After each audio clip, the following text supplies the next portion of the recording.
Tu dois payer le prix dans la prière. Ma vie a été changée dans un culte, dans une réunion.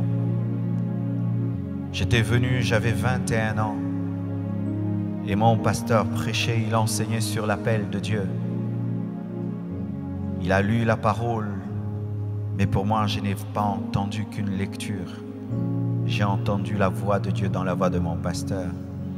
Il parlait de l'appel de Dieu. Et j'ai entendu dans mes oreilles des millions de personnes qui criaient, qui disaient « Marcelo, viens nous apporter l'évangile ». En ce moment-là, la puissance de Dieu était tombée sur moi et m'avait terrassé. Tout le monde a pu rentrer à la maison, et moi j'étais resté là. J'avais une expérience avec le Dieu de ma destinée. Et Dieu me parlait. Après cette expérience, j'ai couru à la maison parce que je ne voulais pas répondre à l'appel de Dieu. Et quand j'entre dans ma chambre, je ferme ma clé. Je trouve le Dieu que je fouillais m'attendait dans ma chambre. Il avait rempli la chambre. Il y avait une telle saturation de la présence de Dieu que j'avais du mal à respirer. Il y avait trop de Dieu, de sorte que j'avais du mal à respirer. Je ne peux vous expliquer cela. Et il m'a dit, que veux-tu que je te fasse pour que tu répondes à mon appel? Et comme je refusais de répondre à cet appel, j'ai fait 2 semaines sans dormir, où tout le temps la voix de Dieu me parlait, réponds à l'appel, réponds à l'appel. Pendant 2 semaines, j'ai eu une insomnie provoquée par l'appel de Dieu. Et étant donné que j'avais fait 2 semaines sans répondre à cet appel et sans dormir, j'ai eu un problème avec ma tête, de sorte que j'oubliais ce que je disais et je ressemblais un peu à un fou. Et on m'a amené dans un hôpital psychiatrique. Le médecin me regarde et il me dit que tout va bien. Et il dit qu'on m'enferme dans ma chambre pendant 2 semaines, que je ne voie personne, que je ne sorte pas. C'était une retraite imposée par Dieu. Et pendant 2 semaines, j'étais dans ma chambre. Et il y avait trop de Dieu dans cette chambre. Il me parlait tellement que je devais lui dire d'arrêter de me parler. Je devais prendre des cahiers, écrire vite et m'annoncer tout ce que je suis en train de vivre aujourd'hui. Quand j'avais 21 ans, il me disait, tu iras dans le monde entier, tu prêcheras ma parole. J'étais un jeune garçon, je n'avais même pas un passeport. Et des fois, je devais lui dire, arrête de parler, je dois écrire. Et des fois, je disais, arrête de parler, je dois dormir. Ma mère était en peur. Elle me voyait sortir, donnez-moi un cahier, achetez un cahier, je dois écrire, je dois écrire, je dois écrire. De sorte que si quelqu'un venait me voir, je pouvais dire en avance qui allait venir me voir. Et j'avais une chaise dans ma chambre. Si seulement tu t'assieds sur cette chaise, je te regarde, je te raconte ta vie. La présence de Dieu commençait à remplir la maison. Je n'avais plus besoin même de dormir avec une couverture. Je sentais une couverture spirituelle sur moi. Je suis en train de vous raconter ce qu'un enfant, un jeune garçon de 21 ans, vivait dans le secret de sa chambre. 2 semaines après, je suis allé à l'église. J'étais chantre comme mes sœurs. Et on m'a donné le micro. Et je fermais mes yeux et je chantais. Je ne savais pas que pendant que je chantais, les gens ne faisaient que tomber. Quand j'ai ouvert les yeux, j'ai vu des gens par terre. C'est là que l'onction de Dieu a commencé à se mouvoir dans ma vie. Moi qui hier priais en regardant une montre, je ne savais plus m'arrêter dans la prière. Il fallait que je puisse me décoller. Les moments de prière étaient devenus des moments intenses, des moments d'intimité terrible. Et quand Dieu m'a dit de commencer l'église, j'ai fait 2 ans. 2 ans où je jeûnais chaque mercredi. Je veillais chaque vendredi. Et après, c'est comme si ça ne suffisait pas. J'avais maigri, j'avais atteint 45 kilos. C'était pas assez. Une soif me brûlait. Je devais connaître ce Dieu qui m'avait appelé.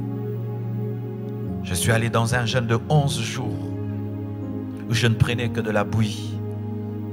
Le dernier jour de ce jeûne, un tonnerre a retenti et j'ai entendu une voix qui m'avait dit: aujourd'hui est né dans cette nation un grand serviteur de Dieu. Je suis sorti de cette retraite. Moi qui avant ne prêchais que 20 minutes et après je n'avais plus rien à dire. Quand j'ouvrais la Bible, je pouvais prêcher 1 heure, 2 heures et je ne finissais plus. Une onction de la connaissance de la parole était venue dans ma vie, dans la retraite. Les choses de Dieu existent, mes frères. Dieu est capable de te communiquer un dépôt spirituel que l'homme ne peut expliquer. Et je suis sorti de cette retraite et j'ai continué à prier. Et j'ai continué à prier jusqu'à ce que Dieu, un jour, alors que je marchais, il m'a arrêté et il m'a dit: c'est assez, tu as assez prié, commence l'église. J'ai dit: Dieu, je n'ai pas d'argent, comment je vais faire pour commencer l'église? Il m'a dit: tu vas mettre une chaire et tu vas parler. La première fois, c'était des enfants qui étaient devant moi. Il n'y avait même pas de tôle, ni des instruments. J'ai parlé sans instrument, sous le soleil, à des enfants. Et la puissance de Dieu est tombée sur eux. Quand la puissance de Dieu est tombée sur les enfants sont rentrés en parlant langue, raconter à leur maman ce qui leur était arrivé. Les mamans sont venues vérifier. La puissance de Dieu les a touchés. Et les papas sont venus vérifier. Et la puissance de Dieu les a touchés. C'est comme ça que l'église est née.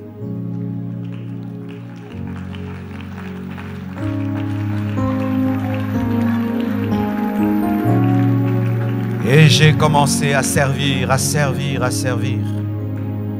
Mais à un certain niveau, j'avais senti que j'avais atteint une stagnation. Je ne sais pas si ça vous arrive des fois. Tu vis avec Dieu, tu sers Dieu, mais tu sens que tu atteins un niveau où il y a un plafond. Tu ne montes plus, tu ne descends plus et tu es insatisfait. Ce n'est pas que tu pêches, ce n'est pas que tu fais des mauvaises choses, mais tu sens qu'il y a plus. Tu sens qu'il y a plus. Tu peux être dans le lieu saint, mais tu sens qu'il y a le lieu très saint. Et le lieu saint est un bon lieu, mais tu sens qu'il y a quelque chose d'autre. Et j'ai commencé à sentir cela. Je n'avais pas un nom précis à donner à cela, mais je sentais que je ne vivais pas le tout de Dieu.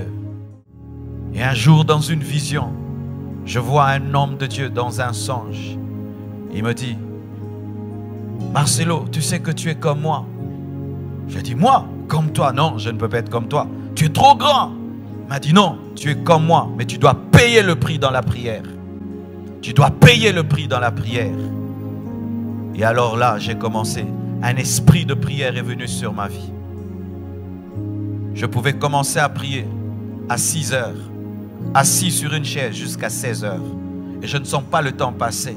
Et des instructions que je n'avais pas reçues, des connexions que je n'avais pas eues sont arrivées. C'est là que je suis entré sur Casarema et les gens étaient impactés. Mais je sentais que Dieu m'appelait à autre chose plus que cela. Et je le disais, je sens que je dois m'enfermer. Je dois m'enfermer pendant 40 jours seul avec Dieu. Jusqu'à ce que j'ai eu la force par la grâce de Dieu.